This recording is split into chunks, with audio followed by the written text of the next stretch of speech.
laws are inadequate, laws will be changed. If oversight was lacking, it will be strengthened. And if laws were broken, those responsible will be brought to justice. President Obama, in his weekend address, trying once again to get out ahead of the Gulf oil spill. And it's time now for our Sunday panel of Fox News contributors.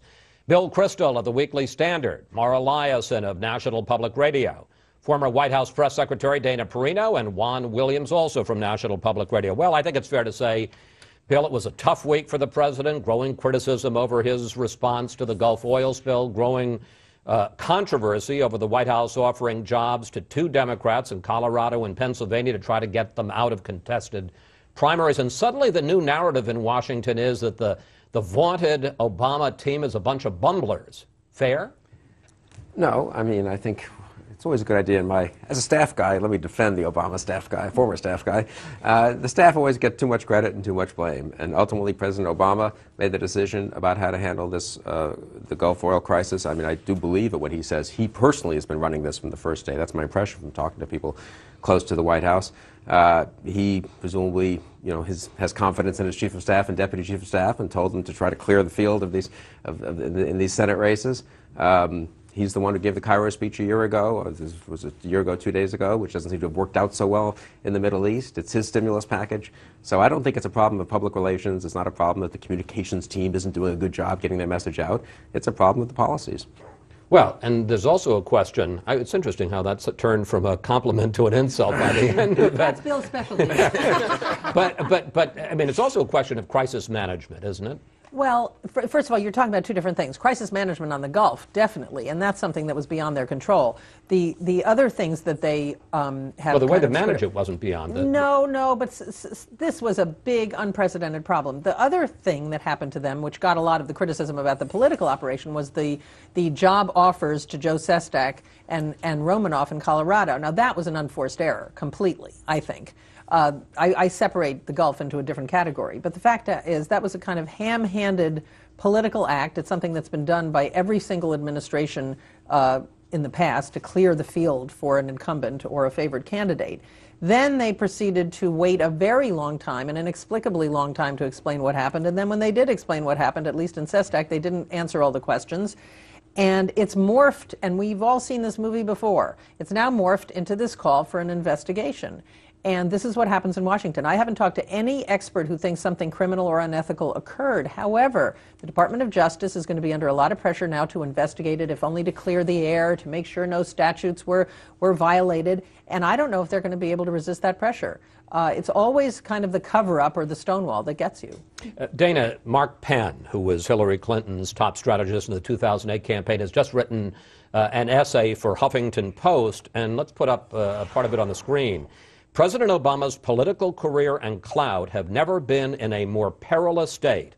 Voters across the country are wondering if they underestimated the value of experience and crisis management as important attributes for their president, allowing for some sour grapes coming still from the 2008 campaign from Mr. Penn. This is coming from a top Democratic strategist. Right, and he's not the only one, but he says, obviously he says it very well, and I should say that, I have a working relationship with Mark, and when I read that, it reminded me of going back to the campaign, and it all came down to the question of who's got the most experience. Well, when you're in a campaign, that's really a communications effort. You're convincing people to vote for you. But then governing is very different, and I remember during the election listening to all the candidates and thinking, they're probably going to have to eat some words once they start governing, because it's a lot different, and I think that they've found that out. And what do you think the last couple of weeks have demonstrated about the ability of the Obama team to govern? Well, I think that a couple of things. One is the self-inflicted wound with Romanoff and Sestak. I want to disagree with Mara where I know that everybody is saying this happens all the time, but the quid pro quo in offering a job is very explicitly against the law. And so I do think that because they've erected this cloud of suspicion over them, the best thing that they could do for themselves politically in the long run is to have an independent review, because then from a communication standpoint, they could say, there's an independent review, we're focused on the Middle East, the economy, whatever they want to focus on, instead of having this distraction. Wait a minute. We had an independent review of Valerie Plame. We had an independent review of Monica Lewinsky. Those didn't work out so well for those White Houses. No, but it's a waste of time. The whole thing is, I mean, it's an incredible indulgence. It's just, you know, the kind of thing that makes Americans furious with Washington. Finger pointing, blame gaming. Everybody knows politics happens in Washington. I think the problem here is this is an administration that, as Hillary Clinton famously pointed out, you may not want to have answer the 3 a.m. call. These are guys who have tremendous vision about legislative achievements and specific things like health care, going forward on immigration, those difficult issues for America that America so far has failed to deal with. But when it comes to the crisis, when it comes to the Gulf oil spill, the wars, the recession, they feel as if it's being imposed upon them rather than taking the helm. And I think that's what Americans are sensing right here, and I think it's the source of their problem at the moment. Are you able to handle a crisis in a convincing way that inspires confidence? And so far, the president hasn't done that. Now, some say he should just go into a rage. I don't think that's who Barack Obama is. I think he's a pretty cool character, fairly analytical, and I think we all admire it. It's part of the meritocracy in America. Those are people who are really smart. But you know what? They don't know how to deal with this crisis, and I think lots of Americans, therefore, are blaming the president, fairly or unfairly. Bill, we got another aspect of this. We've got less than 2 minutes. In the case of the White House offering jobs to Democratic candidates, and whether it was illegal or improper or unethical or just dumb, the website Politico said that it was a mixture of Richard Daley, the famous machine boss mayor of Chicago, and Barney Fife from the Andy Griffith Show. You know, the White House was trying to play hardball politics. They offered these jobs, and the guys ignored them. So, I mean, they, on the one hand, they look like they're cynical and politicians. On the other hand, they look hapless. No, that's right. I'm sorry if I'm slow in responding, but I'm still so stunned by Juan Williams just having thrown the Obama administration under the bus. Oh, stop. That was a wonderful moment here on Fox News Sunday, and I just want to relish it. I think we should all relish it for a couple of seconds before I answer Chris's good question. Look, Wait, telling the truth is... But you're right. Telling the truth was great. I totally agree. They're not up to managing these serious crises and to really dealing with the real fundamental challenges out there. Otherwise, he's a good president, you know.